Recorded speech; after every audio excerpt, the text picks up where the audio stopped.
Hi, and welcome to our presentation on the Galapagos penguins. We hope you enjoy.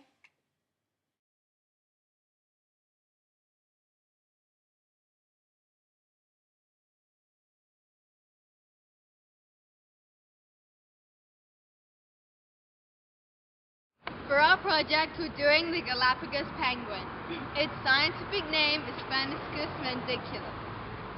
It is the only penguin that lives north of the equator in the Galapagos Islands. The Galapagos Islands are just west of Ecuador. The average Galapagos penguin is 49 centimeters and 2.5 kilograms, which is how much Nithya weighs. The smallest species of penguin. The Galapagos penguin has a black head with a white line going left. They use burrows and they lay eggs. Both parents look after the eggs for 38 to 40 days. The main problem for this penguin is keeping cool. They eat mostly small fish such as sardines and mullet. The Galapagos Islands are located in South America, just west of Ecuador. Galapagos penguins are endangered because humans are threatening them. Humans are creating oil spill and they are fishing. There is only a small population of Galapagos penguins left, and unfortunately these penguins could possibly become extinct. The habitat is being destroyed because of humans. In the 1980s, over 70% of the penguins' populations declined. The Galapagos penguins are proven to be extremely vulnerable to starvation during the El Niño events. The El Niño is a temporary change in the climate of the Pacific Ocean and around the equator where the Galapagos Islands are. The ocean surface warms up, which affects the penguins' climate. There are also some volcanic eruptions.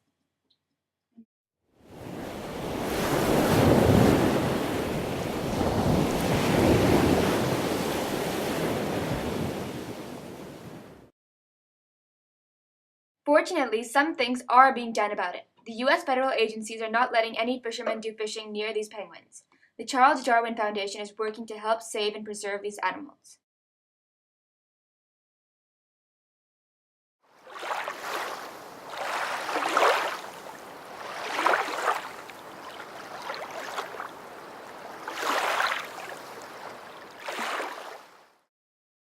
A group of conservationists have built 120 new homes for the penguins. Typically, the penguins build their nests in shaded areas between rocks or lava tubes. The problem is that their habitat has decreased. Also, introduced predators like cats, dogs, rats, and pigs manage to disturb the nests.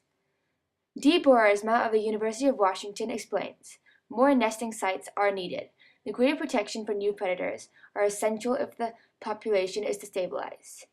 Our whole goal is to increase the population of the Galapagos penguins, and the way to do this is to make sure that their conditions are good, when they're not food challenged and all of them will be able to breed.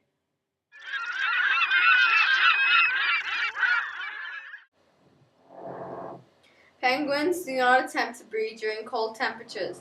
During 1982, an ENSO event hit the Galapagos Islands, and 77% of the penguins there starved to death. Galapagos penguins, unlike larger penguins, have to protect themselves from numerous predators on land. These include crabs, snakes, owls, hawks, and others. At sea, they can be killed by sharks, fur seals, and sea lions. Along with predation, natural hazards such as unreliable food sources and volcanic activity pose a serious threat. They also force a number of man-made hazards. The Galapagos Islands are only small and careful management will be required to balance the increasing pressures from human activities with the needs of sustaining the fragile and unique ecosystem. Clearly, with such a small remaining population, the Galapagos penguins faces the possibility of extinction unless a balance can be successfully achieved. All 17 penguin species are legally protected from hunting and egg collecting. The Antarctic Treaty of 1959 makes it illegal to harm or in any way interfere with a penguin or his habitat. Penguins are vulnerable to habitat destruction, overfishing of primary food sources, ecological disasters such as oil spills, pollution such as trash in the ocean, and human disturbance into nesting areas. So what can you do to help these Galapagos penguins? Well, you can educate yourself, you can spread the word, you should not fish in penguin territory. You can also celebrate Penguin Awareness Day and donate to nonprofit penguin organizations. You can also support companies that are ecologically responsible. This means don't purchase goods from companies who aren't. Don't forget to fill your car with gasoline or petrol from companies who have not had any major oil spills. You may feel like this won't help the penguins, but it really will. Imagine if everyone who loves penguin refused to place their money into the hands of irresponsible companies. In addition, you can feel better about yourself for the fact you're not indirectly supporting the problem.